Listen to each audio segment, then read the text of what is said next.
జగన్మోహన్ రెడ్డి గారు అధికారంలోకి వచ్చారు. ఆర్థిక వనరులు లేవు. ఆ రోజున చెప్పాం, ఈ రోజున చంద్రబాబు అదే చెప్తున్నాడు. చంద్రబాబు గారు ఏమన్నారండి? సెల్ఫ్ సస్టైన్ టౌన్ అంటే ఇది తన డబ్బులు తానే సృష్టించుకుంటుంది, మనకేం పెట్టుబడి పెట్టాల్సిన అవసరం లేదని చెప్పలేదా? మేమేం చెప్పాం? మేము హైకోర్టులో, సుప్రీంకోర్టులో కూడా అఫిడవిట్స్ వేసాం.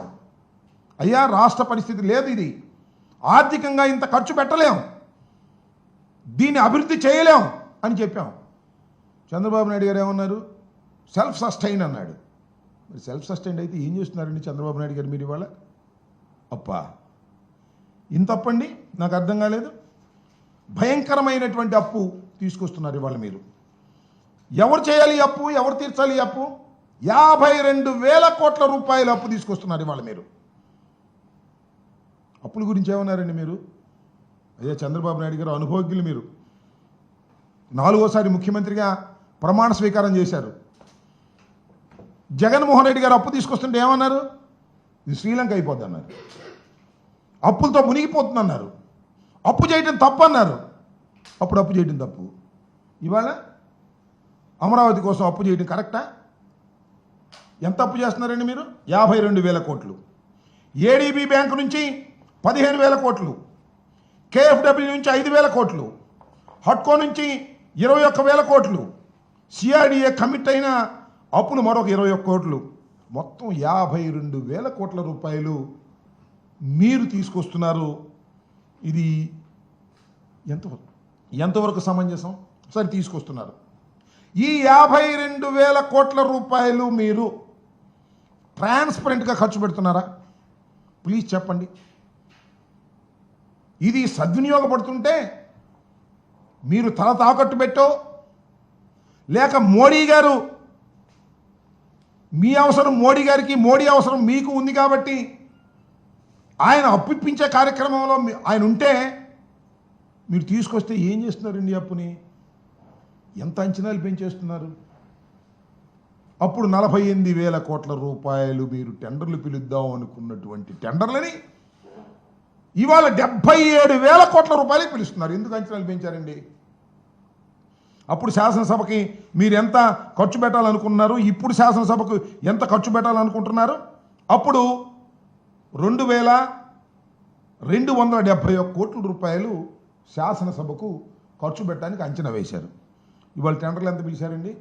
అదే శాసనసభకి 4,689 కోట్ల రూపాయలు. అప్పటికి ఇప్పటికీ సిమెంటు, ఐరన్ ధరలు తగ్గినప్పటికీ కూడా ఎందుకు ఈ విషయాలను చెప్తున్నానంటే, మీరు అప్పు తీసుకొచ్చి అమరావతి నిర్మాణం కాదు, దోపిడీకి మీరు పాల్పడుతున్నారు అనే విషయాన్ని ప్రజలకు అర్థం కావాలనేటువంటి అంశం మీద నేను చెప్పదలుచుకున్నాను. ఈ రకంగా అదే జాతీయ రహదారులు 20 కోట్ల రూపాయలండి కిలోమీటర్కి. ఇవాళ ఎంత అండి? అక్కడ 50 కోట్ల రూపాయల కిలోమీటర్కి.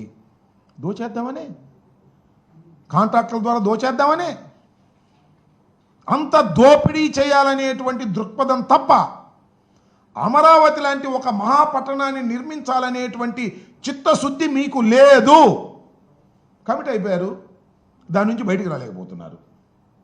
దీనివల్ల రాష్ట్రం తీవ్రమైనటువంటి సంక్షోభంలో పడబోతుందనేది నా అభిప్రాయం. ఇవాళ ఏమీ లేదండి రాష్ట్రంలో. సంక్షేమ కార్యక్రమాలు లేవు, అభివృద్ధి కార్యక్రమాలు లేవు. అమరావతినే మొత్తం డెవలప్ చేసేస్తే ఆంధ్రప్రదేశ్ అంతా డెవలప్ అయిపోద్ది అనుకుంటే ఏమి లాభం చెప్పండి? పోనీ మీకు డబ్బులుంటే, రాబడులుంటే, బ్రహ్మాండంగా ఆదాయాలుంటే, వచ్చిన డబ్బుల్ని అమరావతి మీద ఖర్చు పెట్టి ఒక అద్భుతమైన నగరాన్ని మీరు సృష్టిస్తే సంతోషమే. నాకు తెలియగలుగుతానండి, వరల్డ్ క్లాస్ క్యాపిటలా? How it is possible? ఎంత రాష్ట్రం మంది? చిన్న రాష్ట్రం, అవునా కాదా? దీని కెపాసిటీ ఎంత? గాయపడినటువంటి రాష్ట్రం కదా, విడిపోయినటువంటి రాష్ట్రం కదా. ప్రత్యేక హోదా ఉంటే తప్ప ఈ రాష్ట్రం బాగుపడదని, ప్రత్యేక రాష్ట్రం ఇస్తామని చెప్పి హామీ ఇచ్చి మన బుజ్జగించి మన బయటికి పంపించారే. పోలవరాన్ని కూడా మేమే నిర్మిస్తామన్నారే. ఆర్థికంగా దెబ్బతినిపోతుంది రాష్ట్రం విడిపోతే అని భావించారే. అలాంటి రాష్ట్రానికి మీరు ఒక మహాపట్టణాన్ని, that to a world class capital, ఏంటండి ఇది ఏమైనా దేశమా? అఫ్టర్ రాష్ట్రం ఆదాయాలు ఎంత, దాని కెపాసిటీ ఎంత? ఏమిటి చంద్రబాబు నాయుడు గారు ఏం చేస్తున్నారు? మిమ్మల్ని ఏమైనా అంటేనేమో బాగా అనుభవజ్ఞులు, టాల్ పర్సన్, మీకు అనేకమైనటువంటి పత్రికలు బలం ఉంది, దానికి తోడు మోడీ గారితో మీకు అవసరం ఉంది, ఆయనతో మీతో అవసరం ఆయనకి ఉంది కాబట్టి ఆయన పొగిడేస్తాడు మిమ్మల్ని, మీరు ఆనందపడిపోతారు. రాష్ట్రం ఎక్కడికి పోతుందని ఆవేదనతో చెప్తున్నాం, గుర్తుపెట్టుకోమని మనం చేస్తున్నాం. మేము రాజధానికి వరల్డ్ క్లాస్ క్యాపిటల్ నిర్మించటంలో ఆయన నిర్మిస్తానంటే మాకేం అభ్యంతరం లేదు, మాకు సంతోషమే. కానీ సాధ్యం కాదు, సాధ్యం కాదని అమరావతి 1 నిరూపించింది 5 ఏళ్లలో. ఏం కట్టారండి మీరు? నాకు అర్థం కాలేదు.